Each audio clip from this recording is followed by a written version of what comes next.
Good morning everyone, I am Komal Yadav. Today we are going to discuss about the chapter 7 and our topic is neutralization. In this chapter के पहले वाले chapter में हम लोगों ने neutralisation reaction पढ़ा था, न्यूट्रलाइजेशन पढ़ा था, जिसमें एसिड और बेस का रिएक्शन हो रहा था, आपस में मिक्स कर रहे थे और मिक्स होने के बाद सॉल्ट बन रहा था, वाटर बन रहा था, उसको हम लोग इस पूरे रिएक्शन को हम लोग बोलते थे neutralisation reaction. In this chapter that is also the same, जो उस चैप्टर में पढ़ा है वही इसमें भी होगा कि एसिड में अगर हम बेस डाल देते हैं तो वो क्या करता है, एसिडिटी यानी एसिड की जो एसिडिटी है उसको रिड्यूस कर देता है, ओके, उसको ख़त्म कर देता है या फिर कम कर देता है. इसी को पूरे रिएक्शन को बोलते हैं न्यूट्रलाइजेशन रिएक्शन.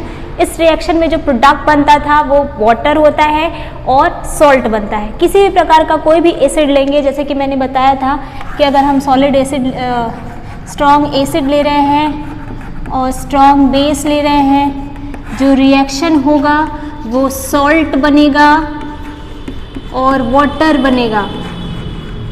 ये प्रोडक्ट होगा, ये रिएक्टेंट होंगे, ओके. इस रिएक्टेंट में ये सॉल्ट है, ये बेस है और ये एसिड है, ओके. और वाटर तो मैंने लिखा ही है, ओके. इस टाइप के रिएक्शन को बोलते हैं न्यूट्रलाइजेशन रिएक्शन. लेकिन एसिडिटी और बेसिसिटी को चेक करने के लिए एक एक्टिविटी आपके बुक में दी हुई है, जिसमें हम क्या करते हैं, एक बलून लेंगे, बलून में स्पून की हेल्प से या फिर किसी भी एपरेटस की हेल्प से हम क्या कर रहे हैं, इसमें बेकिंग सोडा डाल रहे हैं, ओके. बेकिंग सोडा का फॉर्मूला होता है NaHCO3, जिसको बोलती हैं सोडियम बाइकार्बोनेट, केमिकल नेम इसको बोलेंगे. सोडियम बाइकार्बोनेट को ही बोलते हैं बेकिंग सोडा, ओके. इसमें हम फिल करेंगे 3-4 जो भी स्पून हम डाल सकते हैं इसमें फिल कर लेंगे. फिर हम एक कंटेनर लेंगे जिसकी ऐसे माउथ बनी हो, स्टार्टिंग में उसका ओपनर कॉर्क बना होना चाहिए, और एक बॉटल लेंगे, ठीक. इस बॉटल में हमने क्या किया, आधा विनेगर भर दिया. विनेगर का केमिकल फॉर्मूला होता है एसिटिक एसिड, जिसको बोलते हैं CH3COOH. इसको बोलते हैं विनेगर या फिर एसिटिक एसिड, ओके. ये वीक एसिड में आता है लेकिन ये भी एसिड है, विनेगर है और एसिटिक एसिड जिसका फॉर्मूला है. हम इसमें आधा फिल कर लेंगे. ये आधा भरे हुए बलून को हम क्या करेंगे, इसके ऊपर ऐसे लगा देंगे. बलून को हमने इसमें लगा दिया, इसमें भरा हुआ है. हमें पता है जब इसे हम डालेंगे और हम इस विनेगर को क्या करेंगे, इससे खड़ा कर देंगे, तो इसका इसके दैट सोडियम बाइकार्बोनेट को, और फिर जैसे बलून को सीधा करेंगे तो इसका जो भी इसमें एसिटिक एसिड होगा या फिर कह सकते हो इसमें जो भी इसमें बेकिंग सोडा होगा वो इधर से गिर जाएगा इसमें, ओके. जैसे ही ये बेकिंग सोडा इस बॉटल में इस विनेगर में मिक्स होगा, रिएक्शन होगा.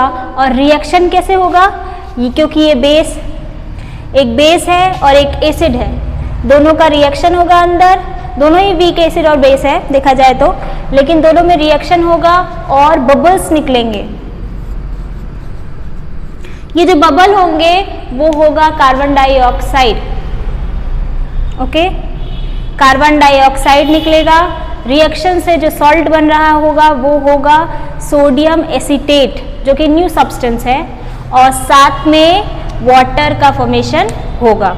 इसके वजह से ये जो कार्बन डाइऑक्साइड की बबल्स निकलेंगे, फ्यूम रिलीज होगी, वो और कोई जगह नहीं है निकलने की, तो ये क्या करेगा, इसी बलून में वापस आ जाएगा, और जिसकी वजह से बलून फूल जाएगी,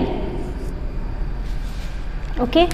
इसी के ऊपर, इसी को रिएक्शन में हम लोग क्योंकि उसके पास और कोई रीज़न नहीं है, मतलब और कोई जगह नहीं है जिससे कार्बन डाइऑक्साइड बाहर निकल सके, इसलिए ये बलून में वापस आ जाएगी कार्बन डाइऑक्साइड और इस बलून को फुला देगी. इसका रिएक्शन अगर हम देखेंगे तो एसिटिक एसिड है, यानी कि CH3COOH, ये एसिटिक एसिड है. इसमें हम सोडियम बाइकार्बोनेट डाल रहे हैं. इस रिएक्शन में पहले हम वाटर निकाल देंगे, क्योंकि हमारा कोई भी रिएक्शन में वाटर बन जाता है, निकल जाता है. वाटर निकलेगा, फिर कार्बन डाइऑक्साइड निकलेगा.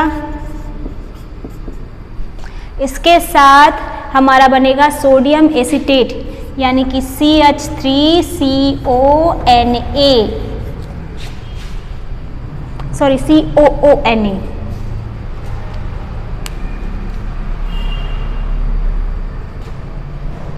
आप इसको लर्न करने के लिए एक तरीका लर्न कर सकते हैं, मैं इसको आसानी से बता दूं ताकि आपको जब भी फॉर्मूला लिखना हो तो आप आराम से लिख सकें कहीं पे।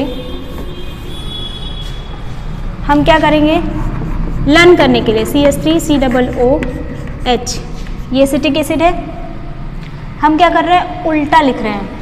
ये है हमारा सोडियम कार्बोनेट, ये है, अगर हम इसको उल्टा लिखें तो कैसे आएगा ट्रिपल O, ठीक, C 3 बार O है, हम लर्न करने के लिए बना रहे हैं, आपको लिखना यही है, ये गलत नहीं है, चाहे आप इसको लिखो इस तरह लिखें फॉर्मूला, लेकिन ऐसे ही होता है, मैं इसको उल्टा खोल रही हूँ, ठीक। अब हम क्या करेंगे, पहले इसमें से कार्बन डाइऑक्साइड निकाल देंगे, ये निकला तो ये कार्बन डाइऑक्साइड निकल गया, ठीक। एक H यहाँ है, O यहाँ है, एक H यहाँ है, यानी 2HO, H2O बन गया, ओके। अब क्या बचा CH3COO और Na, जो हो गया हमारा सोडियम एसीटेट। लर्न हो जाएगा, इजी है। मैंने बस ये कार्बन डाइऑक्साइड बीच से निकाल दिया, फिर हम इसको जब बना रहे हैं कार्बन डाइऑक्साइड पहले निकाल देंगे क्योंकि ये रिलीज होगा, फिर हम ये H O और ये H को एक कंबाइन करेंगे तो वाटर बन जाएगा, और फिर बाकी जो हमारा क्या बचा, ये बचा और Na बचा, इसको जोड़ेंगे तो ये बनेगा सोडियम एसीटेट। ये है हमारा रिएक्शन जब हम ये प्रोसीजर कराते हैं, ओके। इसके बाद है रस्टिंग। रस्टिंग क्या होता है, जब भी आपको पता है आप कितने सारे आयरन मटेरियल को देखते हैं, रॉड देखते हैं, कई सारे व्हीकल्स होते हैं उसमें आयरन का बना होता है, ओके। कई सारी चीज़ें, इवन ये तो स्टील का है, लेकिन कई सारी चीज़ें आयरन की दिखाई देती है। आपके डेस्क वगैरह जो होगा स्कूल में बेंच होगा, चेयर होगा, टेबल होगा, फर्नीचर्स होंगे, वो भी आयरन से बने होते हैं। लेकिन आपने देखा होगा उसको क्या करते हैं, टाइम टू टाइम पेंट करते रहते हैं, ठीक है। अगर वो पेंट नहीं करें, अगर ओपनली ऐसे छोड़ दें, क्या होगा, उस पर रस्टिंग लग जाएगी, ब्राउन कलर की एक लेयर लग जाएगी उस पर, जिसको हम लोग बोलते हैं रस्टिंग या फिर रस्ट, ओके। इस पूरे प्रोसीजर को बोलते हैं रस्टिंग और ये इसको बोलते हैं रस्ट। जब भी किसी आयरन पे ब्राउनिश कलर का लेयर बन जाता है तो उसके सरफेस पे, तो रेडिश ब्राउन कलर का या फिर ब्राउनिश रेड कलर का, आप इस तरीके से कह सकते हैं, तो हम रेडिश ब्राउन कहेंगे। रेडिश ब्राउन कलर की अगर लेयर बन जाती है तो उसको बोलते हैं रस्ट, और द प्रोसीजर जिसमें किसी भी आयरन पे रस्ट लग जाता है उसको बोलते हैं रस्टिंग, ओके। ये प्रोसीजर है। इसका एक क्वेश्चन देखेंगे तो उसमें क्या होता है, आयरन पे किसके वजह से लगता है, मॉइस्चर या वाटर की वजह से ये काम होता है। ये है हमारा आयरन, ये है ऑक्सीजन, ओके। इसमें क्या होता है,